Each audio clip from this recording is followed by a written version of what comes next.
से शुरू कर रही हूं आरके सिंह, ये क्या हम इस पूरे सुप्रीम कोर्ट के रिमार्क को, उनकी टिप्पणी को एब्सोल्यूट बिल्कुल अपनी सहूलियत से देख रहे हैं कि तृणमूल कांग्रेस की याचिका खारिज कर दी सुप्रीम कोर्ट ने? भाई जब इलेक्शन कमीशन ऑफ इंडिया ने लिखकर दे दिया कि वहां अगर केंद्र का एक एडिशनल होगा तो एक एडिशनल राज्य सरकार का भी होगा नुमाइंदा काउंटिंग के दिन पर, तो बैलेंस हो गया। फिर फर्दर किसी जजमेंट की जरूरत कहां रह गई सुप्रीम कोर्ट को? If I am not wrong sir, correct me if I am wrong. Thank you Garima ji. देखिए इसमें कहीं दो राय नहीं है, हमें इस बात को समझनी होगी। हाँ। जी, हमें इस बात को समझनी होगी गरिमा जी कि पिछले 2 साल में, स्पेशली लास्ट ईयर से आज तक, ये इलेक्शन कमीशन ऑफ इंडिया की जो एक्सरसाइज है, स्पेशली 2 राज्यों को लेकर के, बिहार और उत्तर प्रदेश, और इसका इतिहास जब भी लिखा जाएगा तो सुप्रीम कोर्ट का रोल बहुत इंपॉर्टेंट होगा, बहुत ही इंपॉर्टेंट होगा, क्योंकि इन दोनों राज्यों में जब एसआईआर और सारी प्रक्रिया हुई तो हर एक स्टेज पे ये लोग, जो भी पॉलिटिकल पार्टियां हैं, स्पेशली ऑपोजिशन की पॉलिटिकल पार्टियां, वो सुप्रीम कोर्ट में आई। और मैं बहुत ऑथोरिटी के साथ कह सकता हूं कि सुप्रीम कोर्ट ने ऑपोजिशन पार्टियों के किसी भी कंसर्न को एक वैलिड बरियल नहीं दिया था, और आज भी लगभग यही हुआ। मुझे इस बात का पूरा उम्मीद था कि सुप्रीम कोर्ट इस पिटीशन को एंटरटेन नहीं करेगा, क्योंकि जो आप अपने ओपनिंग स्टेटमेंट में बता रही थी, ये प्रश्न हार जीत का नहीं है गरिमा जी, ये एक बहुत बड़ा प्रश्न है। ये पूरी चुनाव अगर आप वेस्ट बंगाल को देखें तो फेडरल स्ट्रक्चर एकदम बिल्कुल लहूलुहान है, ब्लड, जिसको कहते हैं ब्लड सोक्ड फेडरल स्ट्रक्चर है, जहां पे कॉन्स्टिट्यूशनल और institutional autonomy election commission of India की, केंद्र सरकार की और राज्य सरकार की इतने बड़े ट्रस्ट डेफिसिट में फंक्शन कर रहा है। और सुप्रीम कोर्ट के पास ये मैंडेट था कि वो एक हार्मोनियस आर्बिट्रेटर का काम कर सके।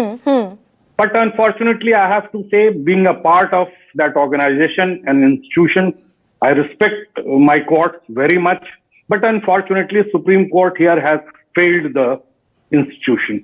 I must say with all clarity, supreme court कहीं भी अपने इस हुकूक पे खड़ा नहीं उतरा है। और जहां तक आज की बात है, अब आप एक चीज देख लीजिए, इलेक्शन प्रोसेस में जो 3 डॉक्यूमेंट्स होते हैं वो सैक्रोसेंट होते हैं। रिप्रेजेंटेशन, अगर आपने, क्योंकि जहां से बात शुरू की, अगर उसी की थोड़ी सी और एनालिसिस हो जाए, आप ये कह रहे हैं कि 27 लाख लोग छूट गए, उसके बावजूद इलेक्शन कंडक्ट हुआ, उसके बावजूद पोल हुआ, उसी पर रिजल्ट आ रहा है, आप इसकी तरफ इशारा कर रहे हैं?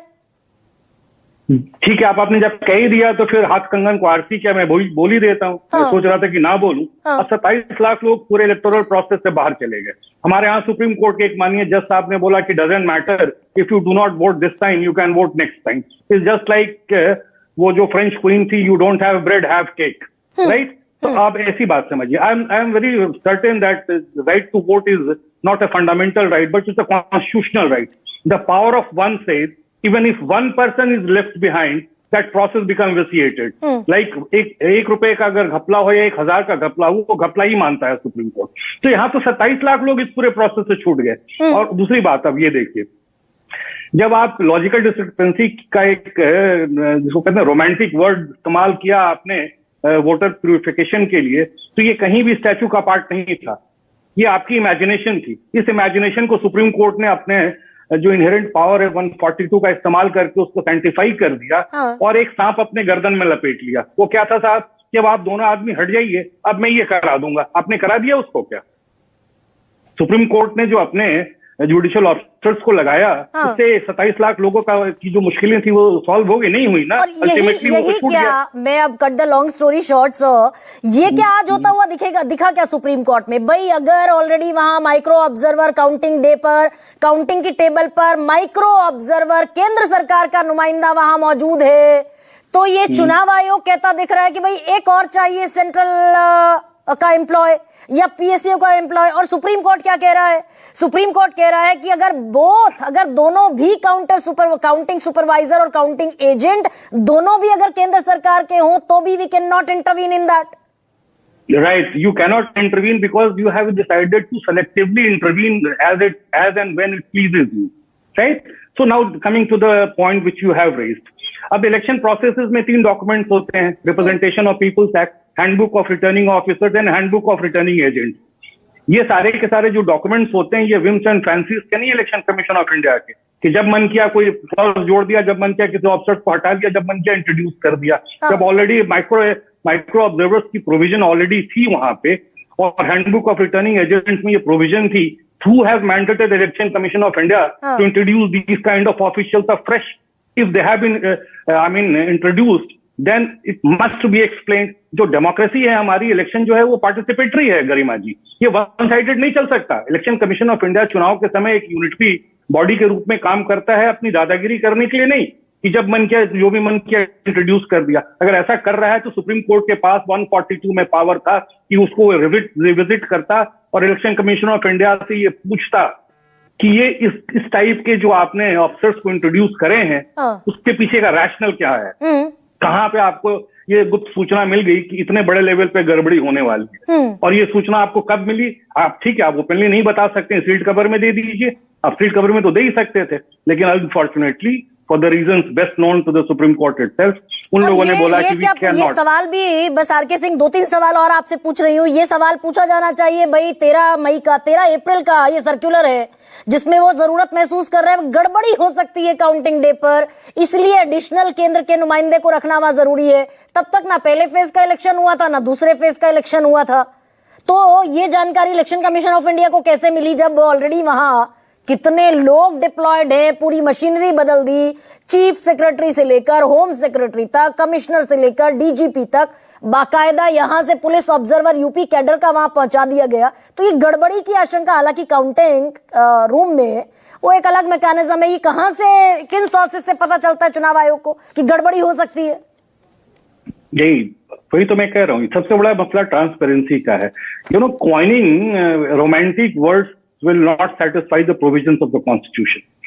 सुप्रीम कोर्ट ऑफ इंडिया और इलेक्शन कमीशन ऑफ इंडिया की ये जो रोमांटिक वर्ड्स है ना कि मुझे पता चला है, गड़बड़ी की आशंका है, ये विम्स एंड फैंसीज की तरफ इशारा कर रहा है कि आपका जब दिल करता है कुछ भी करने का, तब आप एक क्वाइन करते हैं फ्रेज और उस फ्रेज को इंट्रोड्यूस कर देते हैं।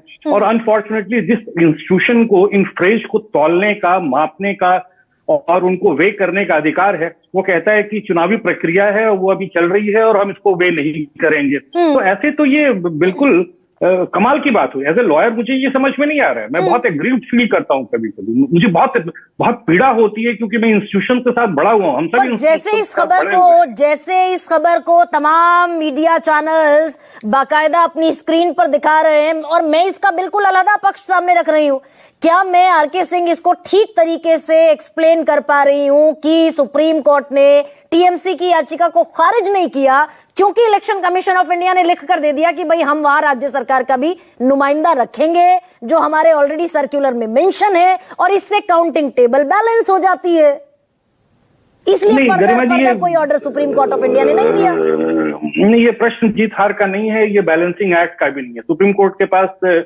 टीएमसी बैलेंसिंग एक्ट के लिए नहीं गई थी कि आप दोनों पक्षों को खुश कर दें। सुप्रीम कोर्ट की जिम्मेवारी दोनों पक्षों को खुश करने की नहीं है। सुप्रीम कोर्ट की जिम्मेवारी सिर्फ एक है और वो स्पष्ट है बिल्कुल कि ये जो प्रोविजन है, ये प्रोविजन आया कहां से। अगर ये रीजनेबल बायसनेस का केस बनता है तो इस प्रोविजन को जाना होगा, और अगर रीजनेबल एप्रीहेंशन है 13 तारीख को, तो सुप्रीम कोर्ट को ये पूछना चाहिए था कि आपको ये रीजनेबल एप्रीहेंशन कहां से आया। मतलब आप नहीं बता सकते, जरूरी सर्कुलर है फिर तो बिल्कुल ही आप अलग बात कह रहे हैं। ये सर्कुलर ही 13 अप्रैल का इलेक्शन कमीशन ऑफ इंडिया का गैर जरूरी है। That is what I am trying to tell you. When there is a provision for handbook of returning officers and for that provision, macro observers का already provision है, तो इस type के apprehension में इस टाइप के अफसरों की नियुक्ति और वैसे वोलेटाइल सिचुएशन पे जहां पे सेंटर और स्टेट और इलेक्शन कमीशन के बीच में इतना बड़ा ट्रस्ट डेफिसिट है, ये उस ट्रस्ट डेफिसिट को और बढ़ा रहा है और आप थोड़ी रहा है। ठीक है sir, thank you. Trust deficit और बढ़ा रहा, और आप ये कह रहे हैं सुप्रीम कोर्ट को तो ये सवाल पूछना चाहिए था, पर खैर विजय शर्मा